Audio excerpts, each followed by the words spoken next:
Hello there, random smart person on the internet. 2022 was a great year here at Fun with STEM.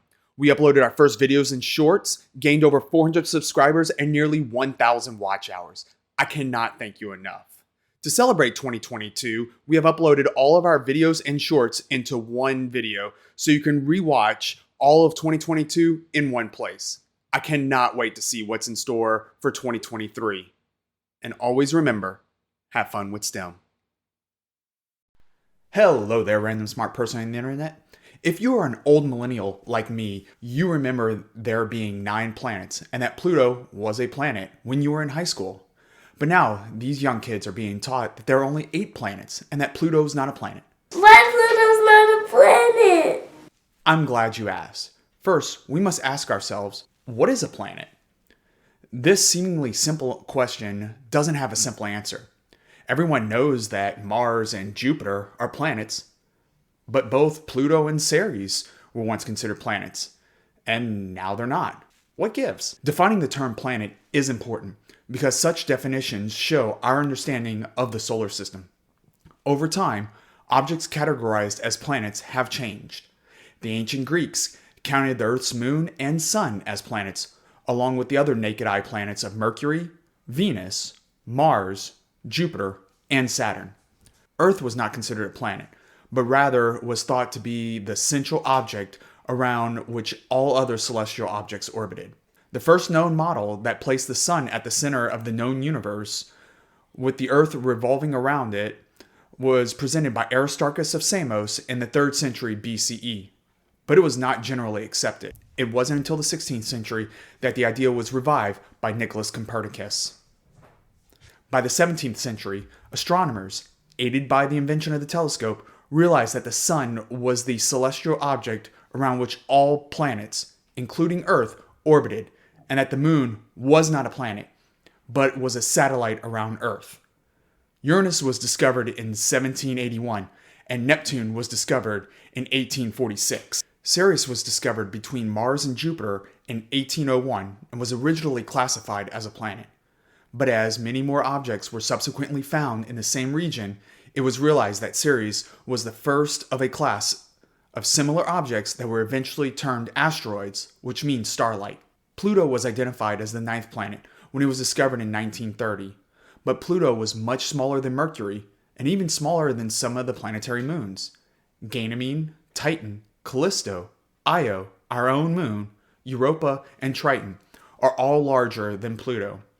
It is unlike the terrestrial planets of Mercury, Venus, Earth, and Mars, or the gas giants of Jupiter and Saturn, or even the ice giants of Uranus and Neptune. And yes, that is how you pronounce that planet. In the early 1990s, astronomers began finding numerous icy worlds orbiting the sun in a donut-shaped region called the Kuiper Belt, beyond the orbit of Neptune, out in Pluto's realm. With the discovery of the Kuiper Belt and its thousands of icy bodies, known as Kuiper Belt objects, it was proposed that it was more useful to think of Pluto as the biggest Kuiper Belt object instead of a planet. Then, in 2005, a team of astronomers announced they had found a 10th planet. It was a Kuiper Belt object similar to the size of Pluto. People began to wonder what planethood really meant. What is a planet anyway? Suddenly, the answer to that question did not seem so evident. And, as it turned out, there's plenty of disagreement about it. The International Astronomical Union, IAU, a worldwide organization of astronomers, took the challenge of classifying the newly found Kuiper Belt object, which was later named Eris. In 2006, the IAU passed a resolution that defined planet and established a new category of dwarf planet. Eris, Ceres, Pluto, and 2 more recently discovered Kuiper Belt objects known as Haumea and Makemake are the dwarf planets recognized by the IAU. There may be another 100 dwarf planets in our solar system and hundreds more in and just outside the Kuiper Belt. Now we have a new definition of the word planet. The word planet originally described wanderers that were known only as moving lights in the night sky. Recent discoveries led the IAU to create a new definition, which they made using currently available scientific information. The IAU defined planets and other bodies, except moons, which are known as satellites, in our solar system to be defined into 3 distinct categories in the following way. 1. A planet is a celestial body that A, is in orbit around the sun, B, it must be big enough to have enough gravity to be forced into a spherical shape, and C, it must be big enough to have its gravity cleared away any other object of similar size near its orbit around the sun. A dwarf planet is a celestial body that A, is in orbit around the sun, B, is nearly spherical in shape, C, has not cleared the neighborhood around its orbit, and D, is not a moon. All other objects except moons orbiting the sun shall be referred collectively as small solar system bodies. With these new agreed upon definitions, Pluto was downgraded from planet to dwarf planet. Dwarf planets are not planets, just like dwarves, hobbits, and elves aren't people. So there you have it. You learned what is a planet and why Pluto is no longer considered a planet. Leave a comment down below on which team you're on. Comments are good for the YouTube algorithm. Are you on team Pluto is not a planet? Hashtag Pluto's not a planet. Or on team wrong? Whatever team you're on, always remember, have fun with STEM. Pluto's not a planet. Pluto's not a planet. Pluto. This graphic by Pablo Carlos Budassi provides a logarithmic map of the entire known universe, using data by researchers at Princeton University. The objects shown on this map are not shown to scale, and the object's distance from Earth is measured on a logarithmic scale, which increases exponentially in order to fit all of the data. Within our solar system, the map's scale spans astronomical units, the distance from the Earth to the Sun. Beyond, it grows to measure millions of light years. This map includes the solar system, comets and asteroids, star systems and clusters, galaxies, galaxy clusters, and the cosmic microwave background radiation, which was left over from the Big Bang. The universe is currently dated to be around 13.77 billion years old. When accounting for the expansion of the universe and observed objects moving away from us, this means that the furthest we can see is currently calculated to be around 46 billion light years. Since light takes time to travel, much of what we're observing actually happened millions and billions of years ago. Hello there, random smart person on the internet. Quick, think of the brightest thing in the universe. You may be tempted to say our sun. Sure, that may seem reasonable. It is the most dominant object in our sky, outshining all the other objects in our universe from our point of view. But in the grandness of the cosmos, our star is only a medium-sized star located about here in the Hertzsprung-Russell diagram, or HR diagram for short. The HR diagram is a graph which the absolute magnitude or brightness of a star is plotted against its temperature. As you can see, the sun is about in the middle of terms of absolute magnitude, so it's not even the brightest star. If it's not our sun, maybe it's the largest stars fusing elements in its core. Maybe VY Canis Majoris or UY Scuti. No, not even those. What is the brightest object in the universe? I'm glad you asked. The brightest event in our universe are known as gamma ray bursts, or GRBs for short. GRBs occur when the largest stars collapse to form black holes or when two neutron stars merge together. How bright is that? A gamma ray burst is a million trillion or 1 quintillion times as bright as the sun. The first GRBs were observed in the late 1960s, thanks to the launching of the Vela satellites by the United States. They were meant to detect the telltale gamma ray signatures of nuclear weapons tests in the wake of the 1963 Nuclear Test Ban Treaty with the Soviet Union. The US feared that the Soviets were conducting secret nuclear tests in violation of the treaty. In July of 1967, two of those satellites picked up a flash of gamma radiation that was clearly not the signature of a nuclear weapons test. That data was filed away, but later, Vela satellites, with improved instruments, recorded several more gamma ray bursts. A team at Los Alamos National Laboratory analyzed when each burst was detected by different satellites to estimate where these 16 bursts originated from. In 1973, they determined that the bursts weren't from Earth or even our solar system. On October 9th, 2022, astronomers detected the BOAT, the brightest of all time of GRBs. Multiple space-based detectors picked up a powerful GRB passing through our solar system, sending astronomers around the world scrambling to point their telescopes at that part of the sky to collect the vital data on the event and its afterglow. dubbed GRB 221009 Alpha because astronomers are really good at naming things. This signal traveled an estimated 1.9 billion years to reach Earth. This GRB is the most powerful yet recorded and is the birth cry of a new black hole, one formed at the heart of a massive star collapsing under its own weight. In these circumstances, a newly formed black hole drives powerful jets of particles traveling at near the speed of light. The jet pierces through the star's remains, emitting X-rays and gamma rays as they stream into space. The light from this ancient explosion brings with it new insights into stellar collapse, the birth of black holes, the behavior and interactions of matter at near the speed of light, and much more. Another GRB this bright may not appear for decades. There are two classes of GRBs. First, 70% of them are long bursts, lasting longer than 2 seconds, often with a bright afterglow. These are usually linked to galaxies with rapid star formations.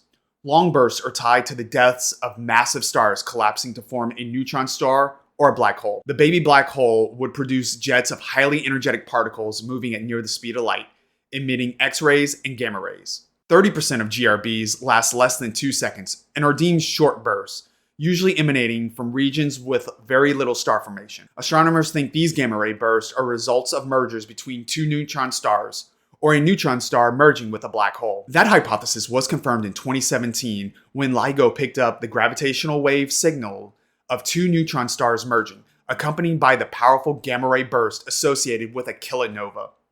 Early in 2022, astrophysicists spotted mysterious X-rays that are the very first detection of a kilonova afterglow from the same merger. According to the preliminary analysis, Fermi's Large Area Telescope detected this burst for more than 10 hours. This is incredible. Most GRBs last from milliseconds to just a few minutes. One reason for the burst's brightness and longevity is that, for a GRB, it lies relatively close to us. Astronomers are able to detect more details of the GRB compared to further, fainter GRBs. Of course, much closer means something very different when we're talking about the scale of the universe compared to our everyday lives. Like all gamma ray bursts observed to date, GRB 221009 Alpha occurred in a galaxy far, far away from our own Milky Way, and thus has no ill effects on Earth. A powerful gamma ray burst could be quite dangerous if it occurred in the Milky Way within 5 to 8,000 light years from Earth, with emissions pointed directly at us. If one this close would target Earth, there would likely be a short-term increase in ground levels of ultraviolet radiation, causing a sharp rise in DNA damage to living organisms. It could also trigger chemical reactions in Earth's atmosphere, depleting the ozone or producing acid rain. Some scientists have suggested that the Ordovician-Silurian extinction event 450 million years ago may have been the result of nearby gamma ray bursts. So there you have it. You learned that the brightest event in the universe is a gamma ray burst, and the two ways this event is triggered. Leave a comment down below on how you think humanity would respond to Earth being hit with a gamma ray burst, and if we, as a species, would survive. Comments are good for the YouTube algorithm. Whatever you think. Always remember, have fun with STEM.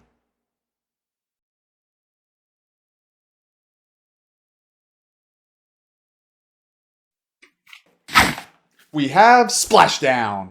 Artemis 1's Orion capsule landed in the Pacific Ocean at 12:40 p.m. Eastern Standard Time on December 11th, bringing a successful end to NASA's historic Artemis 1 moon mission after a 1.4 million mile flight. This splashdown occurred 50 years to the day of NASA's Apollo 17 moon landing, the last astronaut mission to touch down on the lunar surface. Artemis 1 was a test flight for Orion, NASA's Space Launch System mega rocket, and their associated ground systems. Further analysis awaits, but early indications that all systems passed this test with flying colors, meaning NASA can likely start preparing for the first crewed Artemis flight around the moon in 2024.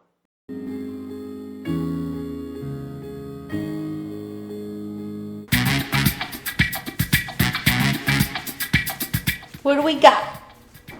34-year-old, white male, extremely handsome. Thank you. Deader than dead. Well, that's unfortunate. He's really handsome. What's his temperature? 70.77 degrees. Interesting. What's the temperature on the thermostat say? 70 degrees. It looks like it's been set for the whole week. But what does this mean? I know someone who can help. Fun with STEM, please like, comment, and subscribe. How may I help you?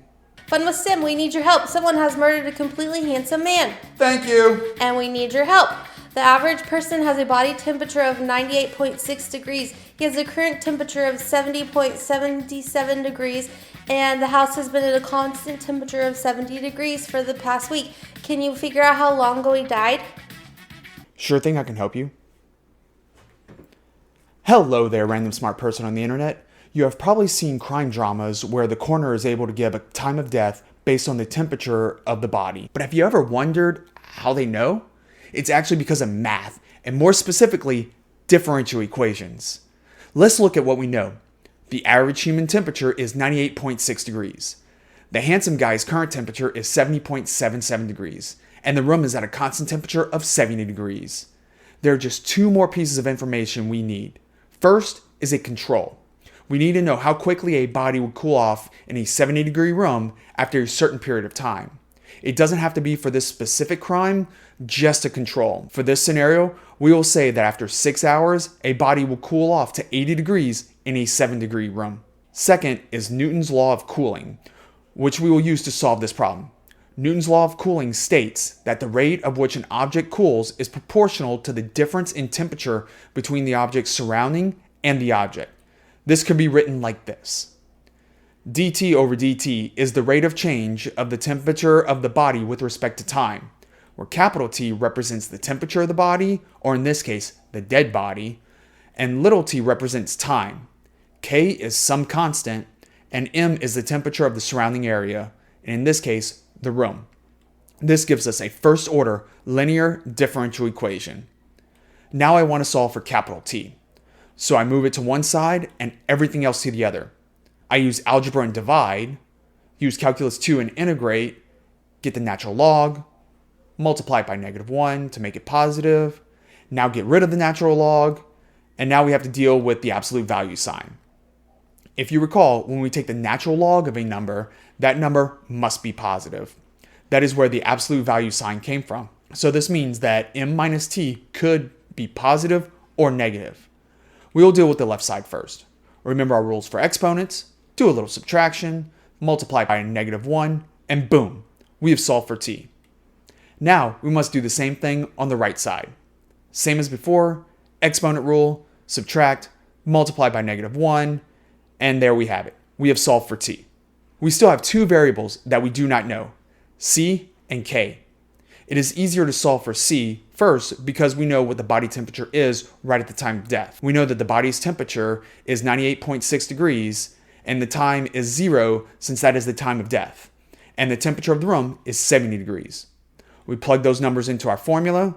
Remember our exponent rule of anything multiplied by 0 is 0 and anything raised to the 0th power is 1. Subtract both sides by 70 and we get an answer of c equals 28.6. Now we must do the same thing for the right.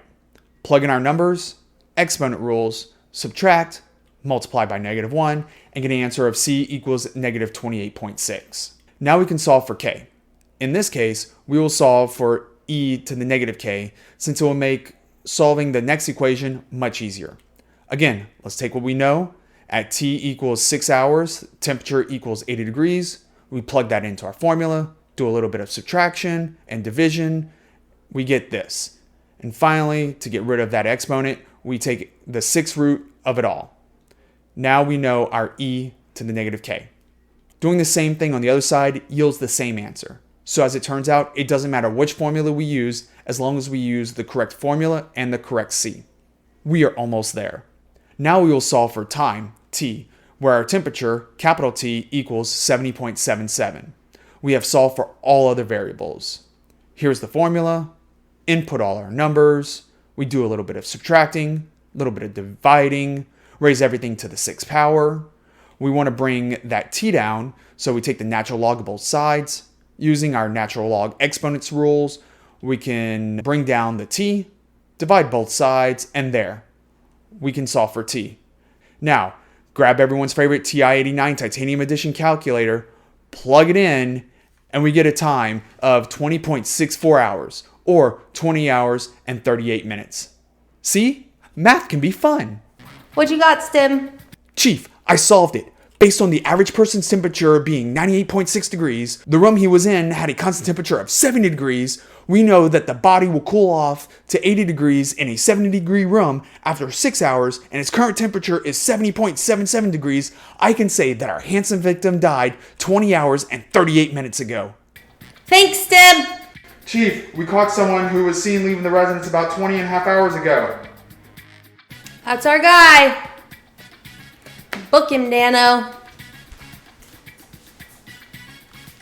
Man, I really had fun with STEM.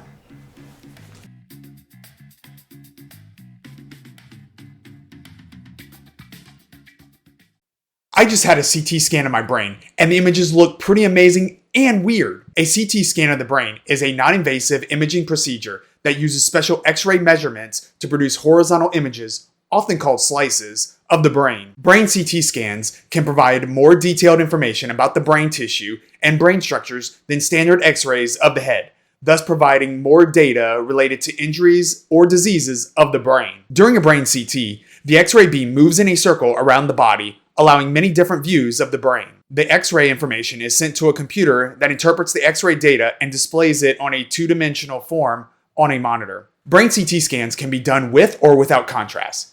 Contrast refers to a substance taken by mouth or injection that causes a particular organ or tissue under study to be seen more clearly.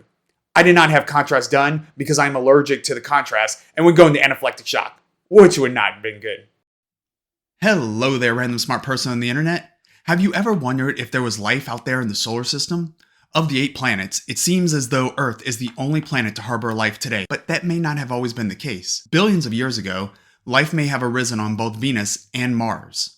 Venus is way too hot with our current technology of probes to survive for more than a few hours, so it is not a good candidate to search for life, even if life did thrive there billions of years ago. We just may never know. However, Mars is a good candidate to search for life that went extinct many millions or billions of years in the past. In July 2020, NASA launched the Perseverance mission, and it landed on Mars in February 2021 in the Jezero crater, a 28-mile-wide crater that was once a river delta approximately 3.5 billion years ago.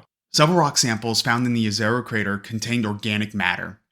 Perseverance is studying sedimentary rock from the former delta and have already found rich supplies of rocks that will help planetary scientists understand the geologic history of Mars. With the help of an instrument called Scanning and Habitable Environments with Raman and Luminescence for Organics and Chemicals, or SHERLOC for short, organic molecules were found in a 3-foot-wide rock believed to have been formed by mud and fine sand in a saltwater lake billions of years ago. This finding was not unexpected because it lines up with previous research of the Red Planet. The Curiosity rover found evidence of organic matter in rock powder samples in 2013. Perseverance detected organics in this crater before, but what makes this find special is in an area where conditions could have allowed life to exist in the far distant past. The fact that organic matter was found in sedimentary rock is extremely important. Fossils found here on Earth are preserved in sedimentary rock, so this type of rock is a good place to look for past life on another planet. For advanced as Perseverance's instruments are, and they are advanced, further analysis and conclusions regarding what exactly was contained in these samples will have to wait until the samples are returned to Earth to be studied in depth. While we currently do not know with 100% certainty if there was life on Mars billions of years ago, we are finding more and more evidence that there was life on another world, and we are closer than ever to answering that question definitively. Leave a comment down below if you think there was life on Mars, on other places in the solar system, or in the universe. Comments are good for the YouTube algorithm. Whatever you think, always remember, have fun with STEM.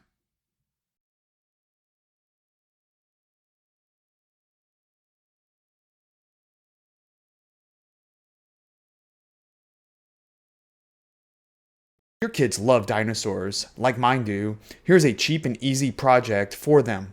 Go to your local store and buy some dog bones. I like the ones that look like femurs, but any kind will do. Then, go bury them outside. Next, have your kids start digging. When they find the bones, their minds will run wild on which dinosaurs they found. This one is the Utah raptor, and this one is a velociraptor. And this one is a Triceratops. Once it's all over, you can give those fossils to your dogs as a treat. Hello there, random smart person on the internet. Homo sapiens are the only hominids alive today. But that was not always the case. The ancient world was home to many diverse species of the genus Homo, including Homo habilis, Homo rudolfensis, Homo erectus, Homo heidelbergensis, Homo naledi, Homo floresiensis, Homo neanderthalensis, Homo sapiens, and one group that has not been given an official Homo species name, the Denisovans. Now, not all of these genuses lived at the same time, and some may not have even interacted with each other. However, in a paper published in August 2022, the remains of a unique individual was found, the offspring of a Neanderthal mother and a Denisovan father. A female who died 90,000 years ago, nicknamed Denny, was discovered to be half Neanderthal and half Denisovan. Her genome was analyzed from a bone discovered in the Denisova cave in Russia. We have known for a while that closely related Homo species must have interbred because non-African humans' genome is 1.5 to 2.1% Neanderthal. But this is the first time paleontologists found the direct offspring of two unique species. Before this finding, the most recent interbreeding evidence was from the DNA of a Homo sapien who lived 40,000 years ago that had a Neanderthal ancestor within 4 to 6 generations. The team first discovered Denny's remains years ago and only realized what they found when they began looking for human proteins in the collection of more than 2,000 unique bone fragments. Denny was discovered to have lived more than 50,000 years ago based on radiocarbon dating. Scientists sequenced the sex chromosomes and determined that the fragment came from a female individual. Then they looked at the thickness of the bone and was determined that she was around 13 years old. With Denny's DNA being equal parts Neanderthal and Denisovan, there were two possibilities for her. Either one of her parents was a Neanderthal and the other was a Denisovan, or both of her parents could have belonged to a population of Neanderthal-Denisovan hybrids. To work out which one of these options was more likely, the researchers determined sites in the genome where Neanderthal and Denisovan genetics differ. At each of these locations, they compared fragments of Denny's DNA to the genome of two ancient hominids. In more than 40% of the cases, one of the DNA fragments matched the Neanderthal genome, where the other matched that of a Denisovan, suggesting that she acquired one set of chromosomes from a Neanderthal and the other from a Denisovan. This made it clear that Denny was a direct offspring of two distinct humans and not a Neanderthal-Denisovan hybrid species. Sexual encounter between Neanderthals and Denisovans might have been common, just like the encounters of Neanderthals and Homo sapiens. But if they were so common, why did the two species populations remain distinct on a genetic level for hundreds of thousands of years? One possibility is that Neanderthal-Denisovan offspring could have been infertile, preventing the two species from merging. The encounter rate of Neanderthals and Denisovans were probably rare. Most Neanderthal remains are found in Europe and Western Asia, while Denisovans have only been discovered in a Siberian cave. It is possible that most Neanderthals that lived in Western Russia and Kazakhstan would have never met the Denisovans in their lifetime.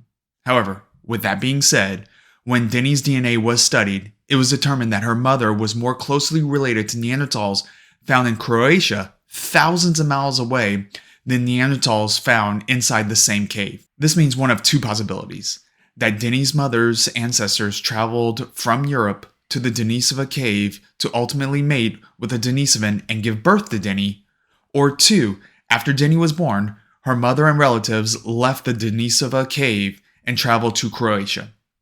Either way, the Neanderthal relatives did not stay in one place for thousands of years. Does this mean that Denny is a newly discovered species of hominin? Leave a comment down below on what you think it would have been like to live tens of thousands of years ago and encounter a different species of human. Comments are good for the YouTube algorithm. Whatever you think the encounter would have been like, always remember, have fun with STEM.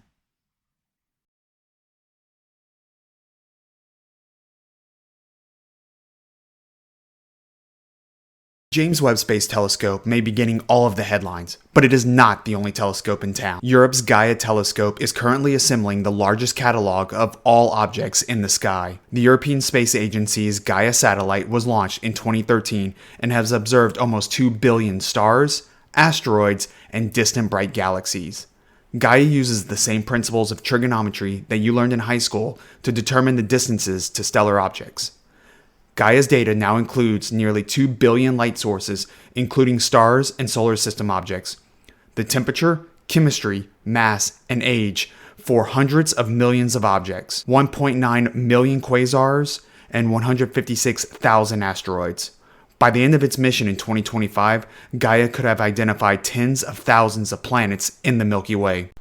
Hello there, random smart person on the internet. You have probably made some big mistakes in your life, but it probably didn't cost you $327 million. On December 11th, 1998, NASA launched the Mars Climate Orbiter, which was intended to study the Martian atmosphere. The orbiter spent 9.5 months traveling over 416 million miles on its way to the Red Planet. On September 23rd, 1999, the Mars Climate Orbiter began its planned orbital insertion. 5 minutes later, radio contact was lost forever with the orbiter. On November 10th, the Mars Climate Orbiter Mishap Investigation Board determined the cause of the loss. Lockheed Martin had produced software to the ground unit using imperial units, while NASA's space systems expected the results to be in SI units. The result of having the wrong units caused the trajectory calculation software to be off by a factor of 4.45. Instead of the probe orbiting Mars, it slammed into the Martian surface. Now officially, NASA never placed the blame on Lockheed Martin for the error. Instead, it placed the blame on themselves for failing to make the appropriate checks and not conducting proper tests that would have caught the discrepancy. Leave a comment down below on the biggest mistake you have ever made. The biggest mistake will receive a shout out in a future video. Comments are good for the YouTube algorithm. Now, I'm not saying who's right in this situation, but there are two types of countries in the world: those that use the metric system and those who have walked on the moon.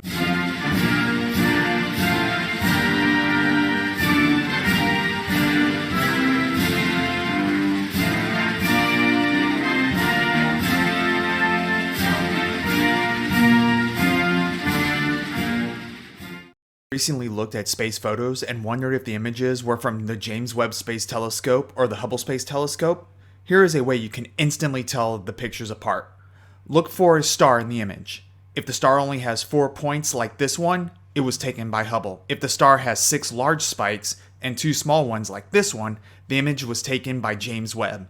The 6 large spikes are from light diffraction due to the hexagonal shape of the telescope's primary mirror, and the 2 smaller horizontal points are due to the support struts that support the primary mirror. With Hubble images, the secondary mirror is held in position by 4 struts, and the light from the stars have to travel past these struts to land on the primary mirror. As light is bent around these struts, it gives these stars the distinct 4-point characteristics that Hubble images are known for. Subscribe for more STEM-related content. Hello, random smart person on the internet. What if I told you you can never see the present? You can only view the past.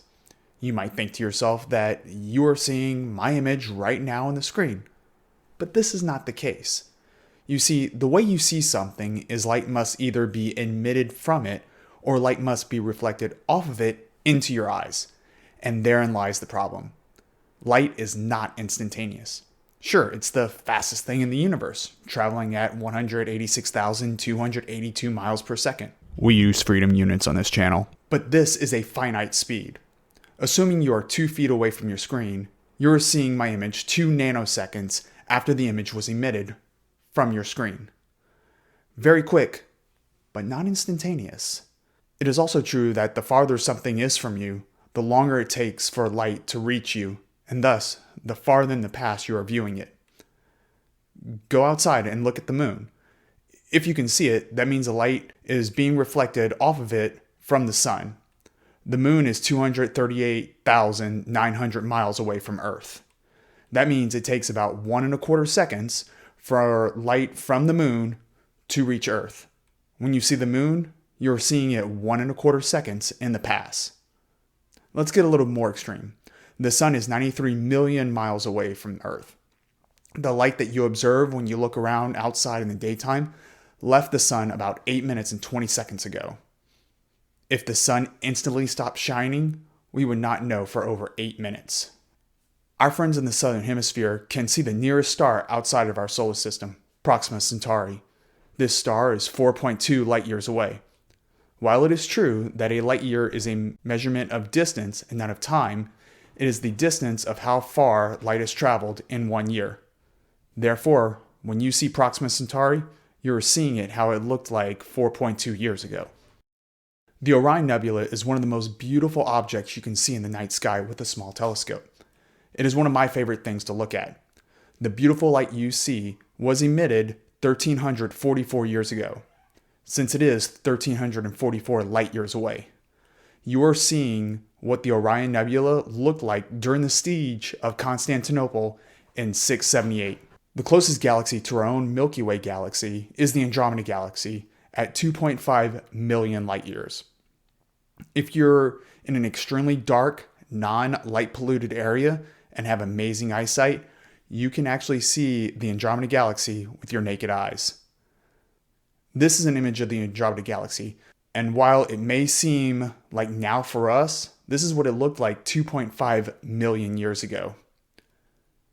This galaxy is known as NGC 613, and it emitted its light when T-Rex and Triceratops roamed the Earth 67 million years ago, because this galaxy is 67 million light years away. Many of the super blue giant stars in this image are dead today, dying out in massive supernovae, because those types of stars only live for about 10 million years. So there you have it. You can never see anything the way it actually is at this instant. You can only ever view things in the past because of the finite speed of light. The further away an object is from you, the farther in the past you observe it. I hope you learned something new today. If you made it this far, I really hope you enjoyed the video, and thank you for watching. If you are interested in computer hacking, check out my brother-in-law's channel, PhD Security, and watch his cyber videos. Or if you just want to veg out and watch a gamer girl who just so happens to have a master's degree in theoretical physics from the Imperial College of London crush video games, check out Sassy Assie's channel. Both links are in the description. Whatever you do, just remember, have fun with STEM. Here are 4 of the new photos from the James Webb Space Telescope and how they stack up to images taken from Hubble. Carina Nebula, one of the largest and brightest nebulae in the night sky, located about 7,600 light years away. Some nebulae are stellar nurseries where stars form. The Carina Nebula is home to many massive stars, several times larger than the Sun. The Southern Ring Nebula, a planetary nebula of an expanding cloud of gas surrounding a dying star. It is nearly half a light year in diameter and is located approximately 2,000 light years away from Earth. Stephan's Quintet. 4 of the 5 galaxies here are about 290 million light years away, with the galaxy in the bottom left being about 40 million light years from Earth. It is notable for being the first compact galaxy group ever discovered in 1877. And finally, Webb's first deep field. Thousands of galaxies, including the faintest objects ever observed in the infrared, appear here. This small slice of the universe is approximately the size of a grain of sand held at arm's length. Hello there, random smart person on the internet. If you have clicked on this video, you must be just as excited as I am to view a sneak peek of the James Webb Space Telescope's first deep field image just a few hours ago. This is the image that NASA just released. It is the deepest and sharpest infrared image of the observable universe to date. This image is known as Webb's first deep field. Thousands of galaxies, including the faintest objects ever observed in the infrared, appeared in Webb's view for the first time. This slice of the vast universe is approximately the size of a grain of sand held out at arm's length by someone on the ground. I am 5 foot 9 inches. When I hold my arms straight out, it is 24 inches from my chest to my middle finger, or approximately 610 millimeters. This is the formula for the surface area of a sphere. So if we were to calculate the surface area of the sphere made by the radius of my arm, we get a surface area of 4.6 million square millimeters. I know, it's killing me not to use freedom units for this. The average diameter of a grain of sand is 0.5 millimeters. Taking the surface area of one face of the grain of sand and dividing it by the surface area of the sphere that is made by my arm, This gives us an amazing approximation. If this photo is the size of a grain of sand held at an arm's length, this means that this image is only 0.0000053565111% of the observable universe. That is just mind-blowing. You are seeing galaxies whose light has been bent around other galaxies. While the main galaxy cluster in this picture is only 4.6 billion light years away, other objects in this photo are much, much further. The combined gravitational lensing of these galaxies magnified other galaxies behind them to the point where we could see them. Some of the faintest galaxies here emitted their light over 13 billion years ago. In this image, we are comparing James Webb's image to Hubble's image of the same exact area. As you can see, James Webb is much clearer and we are able to discern much more details. NASA is also set to release more images on July 12, 2020 at 10:30 Eastern Daylight Time. We're expecting at least 4 additional images. First is the Carina Nebula, one of the largest and brightest nebula in the night sky, located approximately 7,600 light years away. It is home to many massive stars. We will also view the spectrum of WASP 96b, a gas giant outside of our solar system, which is located about 1,150 light years away from Earth, and it's about half the size of Jupiter. It orbits its star every 3.4 days. 1 year is 3.4 days. We will also see the Southern Ring Nebula, an expanding cloud of gas surrounding a dying star. It is nearly half a light year in diameter and is located approximately 2,000 light years away from Earth. And finally, we will view Stephan's Quintet, which is about 290 million light years away. It is notable for being the first compact galaxy group ever discovered in 1877. 98 years ago, we thought we were the only galaxy in the universe. Now we know that there are over 200 billion galaxies in the observable universe. As Vice President Harris said, and now we enter a new phase of scientific discovery. Humankind can now look deeper into space than ever before and in stunning clarity. I am looking forward to this clarity. This telescope will be able to determine the composition of atmospheres from exoplanets unlike ever before. We may even be able to detect indirect evidence of life on another planet. That would be one of the most amazing things I can think of. Leave a comment down below on what you thought of the first images and how excited you are for future images. Comments are good for the YouTube algorithm. Whatever you thought of the images, always remember, have fun with STEM.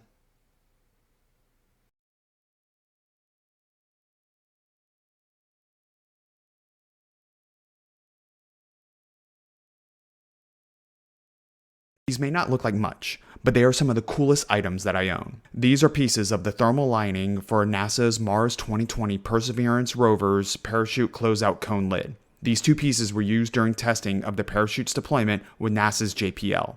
Perseverance launched on July 30th, 2020 from Cape Canaveral, Florida, and landed on February 18th, 2021 in the 28-mile-wide Jezero crater on Mars. The Perseverance science team believes this ancient river delta could have collected and preserved organic molecules and other potential signs of microbial life. Perseverance carries instruments and technology that will pave the way for future human missions to Mars. At the time of this recording, the rover has spent over 491 days on Mars. This mission also made history by being the first mission in human history to have a powered flight on another planet. The Mars helicopter Ingenuity conducted multiple successful flight demonstrations and is paving the way for future manned helicopter rides on Mars. Hello there, random smart person on the internet. If you own a small telescope, you can see some really amazing objects in the night sky. Jupiter and Saturn, along with some of their moons, are really easy to see. You can zoom into the craters on the moon. With a solar telescope, you can see sunspots on our own star. But with a small telescope, globular clusters are some of the coolest objects to look at in the night sky. What is a globular cluster? I'm glad you asked. A globular cluster is a conglomeration of stars in the shape of a sphere. Globular clusters are bound together by gravity with a higher concentration of stars towards their centers. They can contain anywhere from tens of thousands to many millions of member stars. If Earth orbited a star in a globular cluster, it would be nearly as bright at night as during the day. If you live in the northern hemisphere, The Hercules Globular Cluster, M13, is one of the best globular clusters to look at with a telescope. This globular cluster contains several 100,000 stars in the constellation Hercules and is estimated to be 11.66 billion years old. This may seem really old, and it is, but it is not the oldest globular cluster ever recorded. A team of Canadian astronomers have used the James Webb Space Telescope to identify the most distant globular clusters ever discovered that may be relics containing the first and oldest stars in the universe. Lamia Mola, co-lead author of the study, said, JWST was built to find the first stars and the first galaxies, and to help us understand the origins and complexity of the universe, such as the chemical elements and the building blocks of life. This discovery in Webb's first deep field image is already providing a detailed look at the earliest phase of star formation, confirming the incredible power of JWST. In Webb's first deep field image, the researchers focused on the Sparkler Galaxy, a galaxy 9 billion light years away. How far away is that? Far. Really, really far. A light year is a distance light can travel in 1 year. 9,461,000,000,000 kilometers, or 5,879,000,000,000 miles if we're using freedom units. 2 light years is nearly 19 trillion kilometers, and so on. If an object is 2 light years away, it will take light 2 years to traverse nearly 19 trillion kilometers. The nearest star to Earth, Proxima Centauri, is 4.2 light years away. That means it took light 4.2 years to travel the nearly 40 trillion kilometers. We are seeing that star as it was 4.2 years in the past. This image of the Sparkler Galaxy is how it looked 9 billion years ago. From their initial analysis of 12 of these compact objects, the researchers determined that 5 of them are not only globular clusters, but among the oldest ones known. This was not possible with Hubble telescope imaging. Since astronomers can observe the objects across a whole range of wavelengths, they could model them and better understand their physical properties, such as how old they are and how many stars they contain. The Milky Way galaxy is known to have about 150 globular clusters. Astronomers know that globular clusters can be extremely old, but it is incredibly challenging to measure their ages. Using very distant globular clusters to age date the first stars in distant galaxies has not been done before and is only possible with JWST. These newly identified clusters were formed close to the first time it was even possible to form stars. Since the Sparkler Galaxy is much further away than our own Milky Way, it is easier to determine the ages of its globular clusters. When the JWST observed it, we are observing these objects as they were 9 billion years ago, when the universe was only 4.5 billion years old. Until now, astronomers could not see the surrounding compact objects of the Sparkler Galaxy with the Hubble Space Telescope. This changed with JWST's increased resolution and sensitivity, unveiling the tiny dots surrounding the galaxy for the first time in Webb's first deep field image.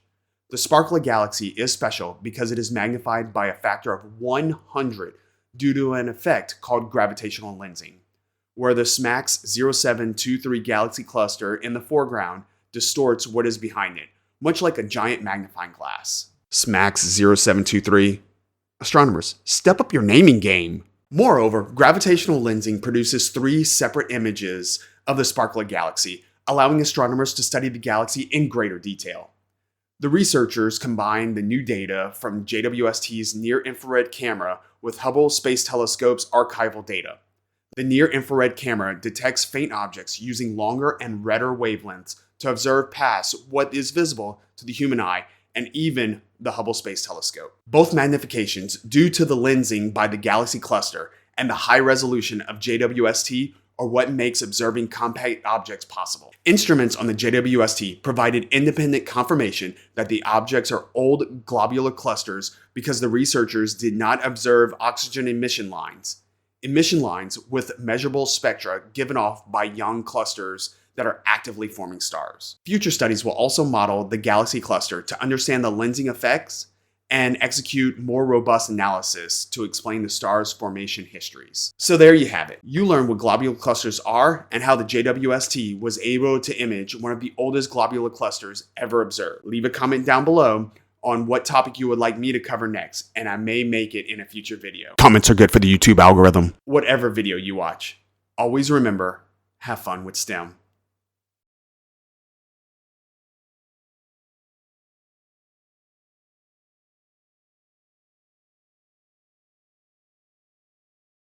Humans are really bad at comprehending large numbers. We hear 1,000, million, billion, and even trillion on a daily basis. But what do these numbers mean in relation to each other? Let's compare them using time. 1,000 seconds is 16 minutes and 40 seconds. Enough time to watch about 17 of my shorts. Like, comment, and subscribe. 1 million seconds is slightly over 11 and a half days. This is a substantial increase compared to 1,000 seconds. 1 billion seconds increases our time frame to approximately 31 years, 8 months, and 1 week. Some of you watching may not even be 1 billion seconds old, but this is nothing compared to when we increase our time frame to 1 trillion seconds, which is around 31,688 years. That is just a mind-blowing comparison. Hello there, random smart person on the internet. You have probably seen these photos flooding your social media, YouTube, and even your cable subscriptions. You may have even wondered, what's the big deal? I've seen images like this from Hubble. What's new? By the end of this video, I hope you have a better understanding and perhaps a newfound appreciation for these photos. The James Webb Space Telescope is the world's largest, most powerful, most complex space science telescope ever built. Some of Webb's missions are to solve the mysteries of our solar system, look for distant worlds around other stars, and probe the mysterious structures and origins of our universe and our place in it. Webb is an international program led by NASA, with its partners, the European Space Agency and the Canadian Space Agency. The Webb telescope's camera captures images in the infrared part of the spectrum. This wavelength of light is invisible to our eyes. Our eyes can only see the visible spectrum of light between 400 and 700 nanometers. This is an extremely minute sliver of the electromagnetic spectrum. If NASA would produce exactly what it took a picture of, we would not be able to see anything. So the images themselves are computer enhanced because they have to be in order for us to see them. Let's deep dive into some of these images from Webb. This is one of Webb's images that you may not have seen. This picture is of Jupiter. You can easily see Jupiter's red spot here in the image. Jupiter's red spot is currently more than 10,000 miles wide, more than 2,000 miles wider than Earth. It has been steadily shrinking for many decades now. This is the image of the red spot taken by Pioneer 11 in 1974. It looks substantially larger than those taken by Hubble and James Webb, but it's much smaller than in the 1800s when it was estimated to be about 25,000 miles wide. I will cover Jupiter and its red spot in more detail in a future video, but I just get excited when I talk about my favorite planet in the solar system. I know, hot take, I like Jupiter more than I like Saturn. While the most prominent feature in this image is the red spot, there are other fascinating details in this image. First is Jupiter's moon Europa, located right here. Europa is the 6th largest moon in our solar system. It is my favorite moon behind your own because it is theorized to hold more liquid water under its icy surface than all of the liquid water on Earth. It is one of the places that holds the most promise to find life inside of our solar system other than our planet. NASA's Europa Clipper mission will launch in October 2024 and will conduct a detailed reconnaissance of Jupiter's moon Europa. It will investigate whether the icy moon could have conditions suitable for life. Out of all of the missions conducted by NASA and every other space agency, this is the one I want to personally work on the most. Please, NASA, hire me. The next feature from the James Webb image that is notable is the shadow that Europa cast on Jupiter. This shadow right here is a solar eclipse taking place on another planet. One time while I was using my own personal telescope, I saw what I originally thought was Jupiter's red spot, but the dark spot was moving way too fast to be part of Jupiter's atmosphere. As it raced across the surface, I realized I was watching a solar eclipse on another planet, and I began jumping up and down in excitement. That was a really cool moment, and yes, I am that big of a nerd. Additionally, Webb was able to capture Jupiter's rings. This picture was taken with a 1-minute exposure time. Even though you can only see Saturn's rings from Earth with your own personal telescope, the 4 outer planets all have rings. Capturing Jupiter and its moons was an important test because astronomers wanted to capture images of comets and asteroids that move quickly in our solar system. Webb was designed with the requirement to track objects that move as fast as Mars, which has a maximum speed of 30 milliarc seconds per second, when viewed from Earth's second Lagrange point. Let's move on to Webb's first image that was released, the Webb's first deep field image. I did a video on this previously. You can watch it after you're done with this video. I'll make sure to link it in the description below. But I want to go into more detail in this video. Let's zoom in and really take a look at this image. Besides the 8 pointed stars, you have probably noticed that some of the galaxies looked warped. For beings possibly living in these galaxies, their galaxy is not warped, but ours most likely looks warped from their perspective. This is due to gravitational lensing.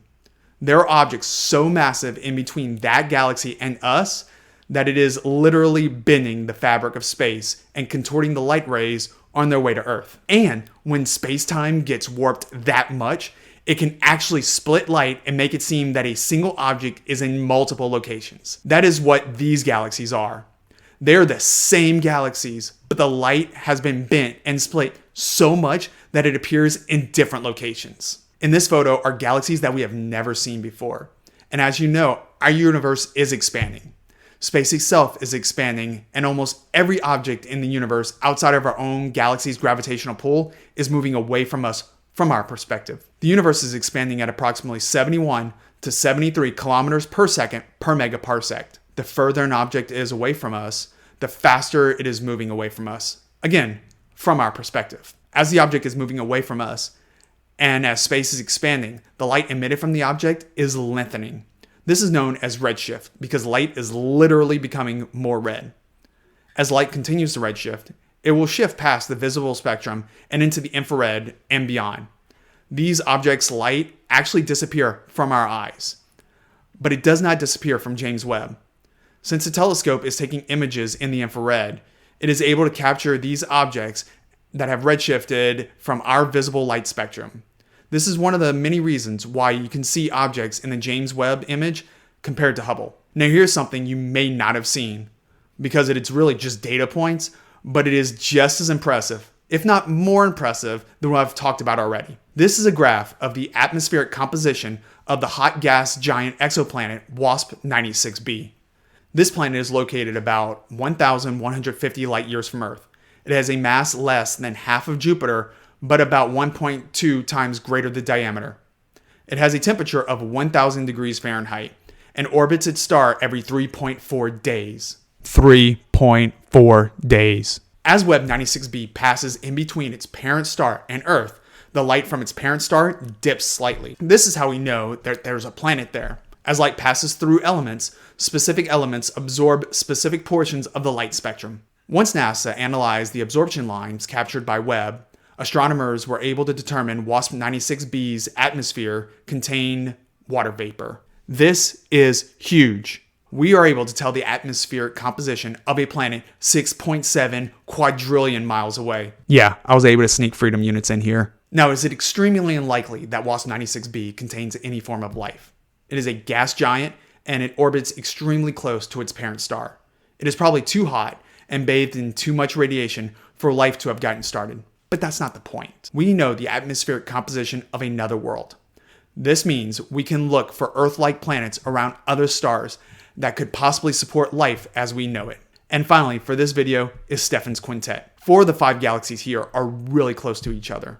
And if we zoom in, we can see that 2 of the galaxies are currently colliding with each other. This is what our galaxy, the Milky Way, and the Andromeda galaxy will look like in about 5 billion years when they collide. The 4 galaxies in the center are 290 million light years away from us. That means the light that you're seeing from them left their stars 40 million years before dinosaurs walked the Earth. In fact, this light was emitted when trilobites roamed the Earth. I have a trilobite fossil right here. Trilobites lived from 521 million years ago to 252 million years ago. It is possible that the light in this image was emitted when this specific trilobite was alive. Stephan's quintet could unlock the way galaxies formed in the ancient universe. Tight groups like this may have been more common in the early universe when their superheated, infalling materials may have fueled very energetic black holes called quasars. Even today, the topmost galaxy in the group harbors an active galactic nucleus, a supermassive black hole 24 million times the mass of the Sun. It is actively pulling in material and puts out light energy equivalent to about 40 billion suns. In addition to the colliding galaxy cluster, Webb revealed a vast sea of thousands of distant background galaxies reminiscent of Hubble's deep field. So there you have it. We have covered in detail some of the amazing images from James Webb. Comment down below on which was your favorite image and if you learned something new today. Comments are good for the YouTube algorithm. Whatever image was your favorite, always remember, have fun with STEM.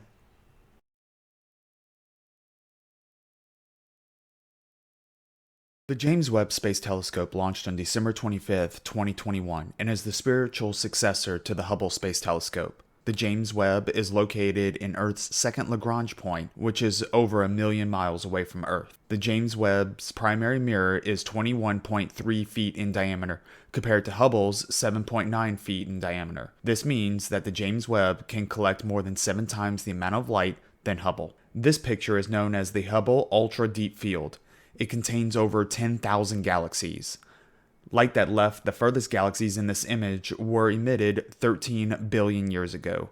On July 12th, NASA, along with the European Space Agency and the Canadian Space Agency, will release some of the first images from the James Webb that contains, quote, the deepest images of our universe, end quote. The images that will be presented are estimated to have emitted its light 200 million years after the Big Bang, or about 4 times as young as those imaged by Hubble. Hello, random smart person on the internet. Have you ever wondered how we know how long ago an animal lived? You hear scientists say that T-Rex lived 66 million years ago, or that trilobites first appeared in the fossil record 521 million years ago. How do we know these things? Do we just guess? Do we roll a d20 and hope to get a natty 20 so we can determine the age ourselves? It turns out that we can determine these facts using chemistry, physics, and math. The exponential decay rate for a chemical element is the change of the number of protons with respect to time decreases at a rate proportional to its current number of protons. Turning this sentence into a math problem gives us a first-order linear differential equation of dn over dt equals negative kn. This is known as the exponential decay law. We want to get all of the like units, in this case is the n's, on one side of the equation and everything else on the other side. This will make it simpler for us to use. If you remember from algebra, you can do whatever you want to an equation as long as you do it to both sides. To get the n's on one side and everything else on the other, we will need to multiply both sides by dt and divide both sides by n to get 1 over n dn equals negative k dt.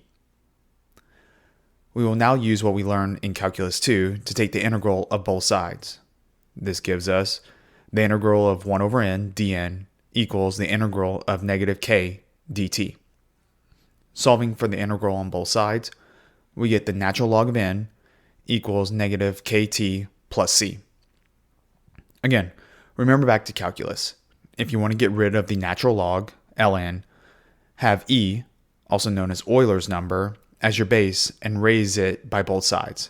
This gives us n equals e to the negative kt plus c. At this point, think back to your exponent rules. If you have a base raised to an exponent and the exponent has addition in it, it can be rewritten as n equals e to the c times e to the negative kt. We want to use this formula to create another formula for the number of protons we have when time equals 0, or when it first formed. So we plug in 0 for t, and we get n at time 0 equals e to the c times e to the negative k times 0. Anything multiplied by 0 equals 0. So we get the formula n at time 0 equals e to the c times e to the 0. Anything raised to the 0th power equals 1. And anything multiplied by 1 is the original number. So we get n at time 0 equals e to the c. We can now substitute this back into our original formula, and wherever we see e to the c, we can substitute n at time 0, or the number of protons at time 0. So the formula for exponential decay is n at some time, t, equals n at time 0, e to the negative kt. Now that we have used some math, it is time for us to do some chemistry and physics. The half-life of potassium is 1.25 billion years. This doesn't mean someone waited around 1.25 billion years and watched half of a set of potassium to decay. There are methods to determine half-lives that I will cover in a future video. When a set amount of potassium decays, 11% will decay into argon, and 89% will decay into calcium. Since argon is a noble gas and doesn't react with anything, if any argon is found in the rock, we can be confident it came from the decaying potassium. To find the specific constant K for potassium-argon decay, since we know the half-life of n at time 0 will remain after 1.25 billion years, we can use the formula 1/2 to the n at time 0 equals n at time 0 e to the negative 1.25 times 10 to the ninth, which is 1.25 billion times k. We divide both sides by n to the 0, and we get 1/2 is equal to e to the negative 1.25 times 10 to the ninth times k. We now want to get rid of Euler's number, so we're going to take the natural log of both sides. We get the natural log of 1/2 equals negative 1.25 times 10 to the ninth times k. The natural log of a fraction is the negative natural log of the reciprocal. So we can write the natural log of 1/2 is equal to negative natural log of 2. Plugging that back in, we have the negative natural log of 2 equals negative 1.25 times 10 to the ninth times k.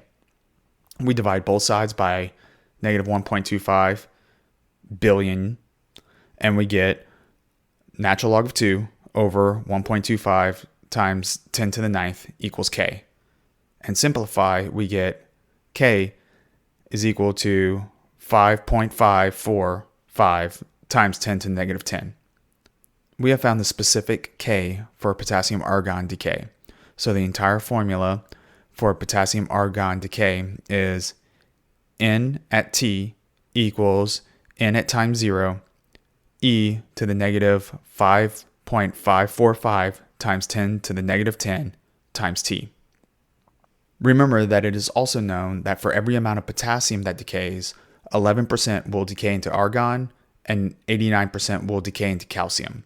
For dating rocks, we will focus on the amount of potassium and argon that is in the rock. A paleontologist finds a rock slab with a dinosaur fossil in it and brings it to us for testing.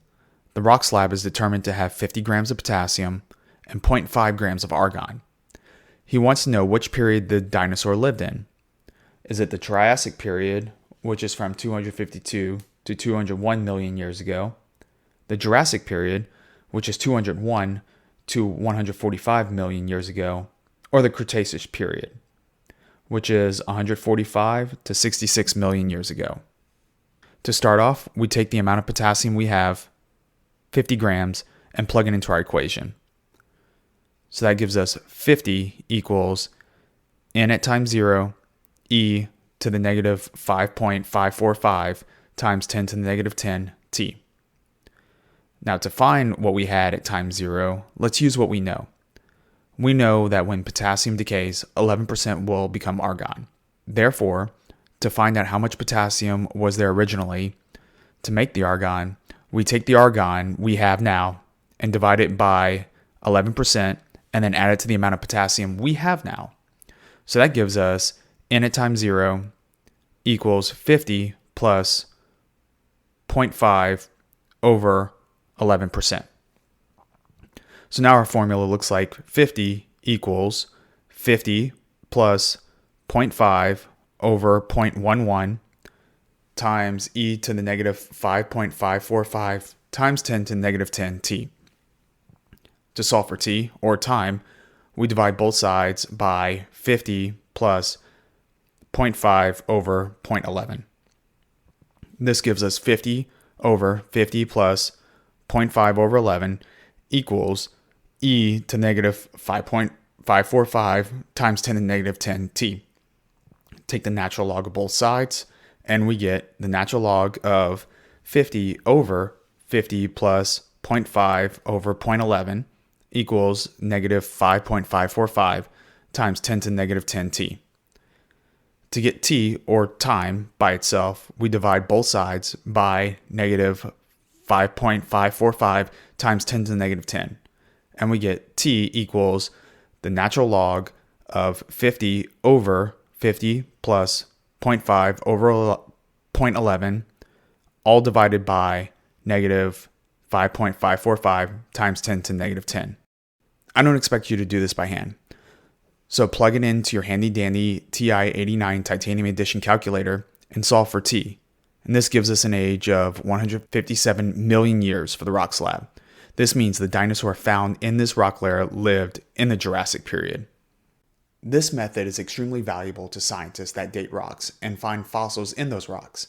Instead of taking a wild guess about how long ago an organism lived, we can use math, chemistry, and physics to determine the actual ages when that species lived. You may have always been curious on how scientists determine when dinosaurs lived. Now you can actually derive the formulas and do the math yourself. This scenario was a slight oversimplification of what paleontologists must do to determine the dates of the fossils. Most of the time, they have to date the layers directly above and below the fossil because the rock that the fossil is encased in is not the proper type of rock to be dated. Paleontologists also do not date the bones themselves. They have to date the rocks, and then by extension, we know when that dinosaur died, but the math, physics, and chemistry are still the same. So there you have it. You turned a word problem into a math problem, into a chemistry and physics problem, back into a math problem, and solved it. We have learned how scientists determine when an organism lived. I hope you learned something new today. If you made it this far, I really hope you enjoyed the video, and thank you for watching. If you're interested in computer hacking, check out my brother-in-law's channel, PhD Security, and watch his cyber videos.